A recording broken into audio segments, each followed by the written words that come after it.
اچھا، کیا آپ نے کبھی پھٹکری دیکھی ہے جس کو گڑی شکر کہا جاتا ہے؟ آپ نے اکثر اس کو دیکھا تو ضرور ہوگا کہیں نہ کہیں پر، یا پھر آپ کے آزو بازو میں مل جاتی ہوگی۔ پھٹکری کے ذریعے سے آپ رزق کے غیب حاصل کر سکتے ہو۔ اب آپ بولو گے پھٹکری کا اور رزق کے غیب کا کیا تعلق ہے؟ بہت ہی بڑا تعلق ہے۔ آپ پھٹکری کے ذریعے سے رزق پا سکتے ہو، اور اتنا رزق نہیں، اتنا رزق آپ کو ملے گا کہ آپ سوچ بھی نہیں سکتے، آپ کی عقلیں دنگ رہ جائے گی، اتنا رزق اللہ تعالیٰ آپ کو نوازے گا۔ لیکن پھٹکری کا عمل کرنے سے پہلے کچھ آپ کو شرائط ہے، اس کو ماننا ضروری ہے۔ پہلا جو شرط ہے وہ یہ ہے کہ آپ کو پاک رہنا ہے، چاہے کوئی بھی صورت ہو، آپ کو پاک رہنا ہے پورے عمل کے دوران میں۔ آپ ہم بستری بھی نہیں کر سکتے اگر آپ اس عمل کو کر رہے ہو تو، ٹھیک ہے نا؟ عمل کے دوران میں آپ کو پاک رہنا ضروری ہے۔ اور دوسری چیز، آپ اگر زیادہ سے زیادہ ہو سکے تو وضو میں رہنے کی کوشش کریں۔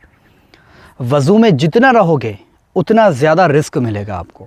یہ بہت سارے لوگ اس بارے میں نہیں جانتے، لیکن وضو کو آپ نارمل مت سمجھنا کہ بھئی ہاں چلو منہ ہاتھ تو دھونا ہے، کہ یہ اس سے کچھ فائدے ہوتے، بہت بڑے فائدے ہوتے ہیں۔ اگر آپ وضو میں رہتے ہو، زیادہ تر 24 گھنٹے وضو میں رہنے کی کوشش کرتے ہو، اللہ تعالیٰ آپ کو رزق نوازتا ہے، اور رزق حلال نوازتا ہے، اور رزق رحمت بھی آپ کو ملنے لگ جاتا ہے۔ رزق رحمت بہت الگ چیز ہے سارے رزقوں سے۔ دیکھو، رزق حلال ہے، رزق غیبی ہے، رزق باطینی ہے، ٹھیک ہے نا؟ یہ سارے رزق ہے، لیکن ایک رزق ہے رزق رحمت، جو اللہ تعالیٰ اپنی رحمت سے آپ کو نوازتا ہے۔ بندہ اس میں سے کھاتے رہے پھر بھی ختم نہیں ہوتا، یہ وہ رزق ہوتا ہے۔ تو اگر آپ اس کو پانا چاہتے ہو تو یہ عمل آپ لازمی کرنا، اور اگر آپ چاہتے ہو کہ بھی میرے پاس ہمیشہ رزق رہے، ہمیشہ میرے پاس پیسے رہے، تو ہمیشہ زیادہ تر کوشش یہ کرنا کہ بھی میں وضو میں رہوں۔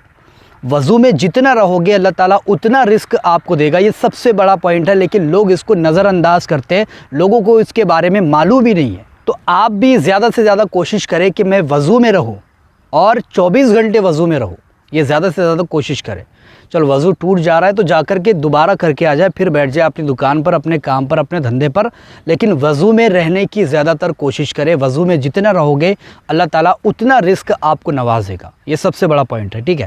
اب تیسری چیز کیا ہے؟ آپ کو نمازوں کی پابندی کرنی ہے۔ دیکھو بھائی، میں مانتا ہوں آپ کام میں ہوتے ہو، آپ کو ٹائم نہیں مل پاتا ہے نمازوں کا، لیکن دیکھو یار، نمازیں پڑھنا ضروری ہے، تبھی جا کر عمل اثر دکھاتے ہیں۔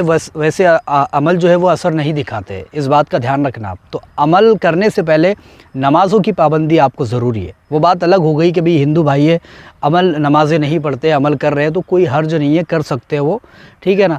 لیکن آپ کو دھیان رکھنا ہے کہ بھی میری نمازیں جا رہی ہے تو پھر کس طریقے سے عمل میرے کامیاب ہو گئے۔ تو سب سے پہلا پوائنٹ ہے، آپ کو نماز پڑھنا ہے، نمازوں کی پابندی رکھنی ہے، وضو میں رہنا ہے، اور آپ کو پاک بھی رہنا ہے، ٹھیک ہے نا؟ پاک رہو گے تو وضو میں رہ پاؤ گے، اور وضو میں رہو گے تو نماز بھی پڑھ پاؤ گے۔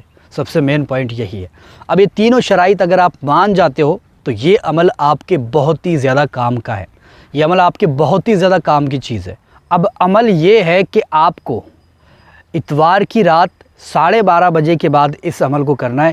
تھوڑا سا پھٹکری کا ٹکڑا آپ نے لے لینا، تھوڑا سا مطلب بہت ہی چھوٹا سا لینا، زیادہ بڑا بھی مت لینا، ٹھیک ہے نا؟ چھوٹا سا پھٹکری کا ٹکڑا آپ کو لینا ہے، اور اس کے بعد میں اس عمل کو کرنا ہے۔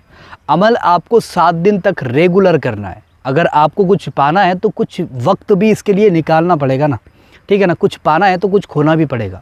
تو 7 دن تک آپ کو ریگولر اس عمل کو کرنا ہے، اور پھٹکری کے ٹکڑے پر ہی کرنا ہے۔ تو کرنا کیا ہے آپ کو سب سے پہلے اتوار کی رات لینا ہے 12:30 بجے۔ اتوار کی رات میں 12:30 بجے آپ کرنے کے لیے بیٹھ سکتے ہو، اور عمل کرنے کے دوران ایک چیز کا خیال رکھنا کہ کوئی بھی آئے نہ۔ اگر کوئی آئے گا آپ کے عمل میں خلل پڑ جائے گا تو عمل کامیاب نہیں ہوگا، ٹھیک ہے؟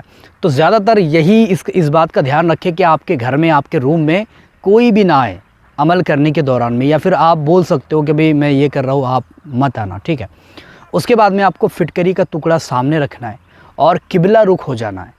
جس طرف ہم نماز پڑھتے اس طرف منہ کر لینا ہے، اور منہ کرنے کے بعد میں آپ کو سب سے پہلے پھٹکری کا ٹکڑا سامنے رکھنا ہے، اور رکھنے کے بعد میں لوبان ہے گھر میں تو وہ جلا لینا، اگربتی ہے وہ لگا لینا، اور اس کے بعد میں آپ کو 258 مرتبہ سورہ الم ترا پڑھنی ہے۔ الم ترا کا سورہ آپ کو یاد ہوگا، سورہ فیل جس کو کہا جاتا ہے، الم ترا کیف فعل ربک باصحاب الفیل، ہر کسی کو یاد ہوگا، نہیں یاد ہے تو دیکھ کر کے بھی پڑھ سکتے ہو، ٹھیک ہے نا؟ 258 مرتبہ پڑھنی ہے، اول آخر ایک مرتبہ درود شریف پڑھنا ہے، اور یہ پڑھنے کے بعد میں وہاں سے دعا کر کے، جو بھی پریشانی ہے اس کے لیے، جو بھی مصیبت ہے اس کے لیے دعا کر کے اٹھنا ہے وہاں سے، ٹھیک ہے نا. دعا کر کے اٹھ جاؤ گے، پھر دوسرے دن آ کر کے وہی معمول رکھنا، سیم ٹائم رکھنا، ٹائم سیم رکھنا، اتوار کے دن سے شروع کرنا ہے. آپ کو یہ عمل 7 دن تک ریگولر کرنا ہے، 7 دن تک ریگولر کرنا. اور 7ویں دن جب یہ ہو جائے گا پورا مکمل، اس پر آپ موم جمع کر لینا، یعنی کہ موم بتی لے کر کے آنا، اس کا جو پانی گرتا ہے وہ اس پر گرانا فٹکری پر، اور فٹکری پر پانی گرانے کے بعد میں آپ کو اس کو جو ہے تو ایک کالے کپڑے میں باندھ کر کے یا پھر ہرے کپڑے میں لپیٹ کر کے اس کو گھر کی جو چوکٹ ہوتی ہے وہاں پر باندھ دینا. یہ آپ کو کام کرنا ہے، گھر کی چوکٹ پر باندھ سکتے ہو یا پھر چھت پر باندھ سکتے ہو آپ، ٹھیک ہے نا. تو آپ کو یہ کام کرنا ہے کہ آپ کو گھر کی چھت پر اس کو باندھ دینا ہے یا پھر چوکٹ پر باندھ دینا ہے، جو ہمارا مین دروازہ ہے. انشاءاللہ تعالیٰ آپ کے گھر میں اتنا رزق برسے گا، اتنا رزق برسے گا کہ آپ نے کبھی سوچا بھی نہیں ہوگا. آپ کے گھر میں رزق حلال آئے گا، رزق غیب سے آپ کو ملے گا، رزق رحمت آپ کے گھر میں اترے گا اگر آپ اس عمل کو کرتے ہو تو. لیکن سچے دل سے کرنا، اور جو رول میں نے بتایا ہے اس رول کو فالو کر کے ہی اس عمل کو کرنا. تو اب مجھے کامنٹ کر کے بتاؤ کون کون ایسا ہے جو اس عمل کو کرے گا. اور اگر آپ چینل پر نئے ہو تو چینل کو سبسکرائب کر کے بھی ضرور جانا.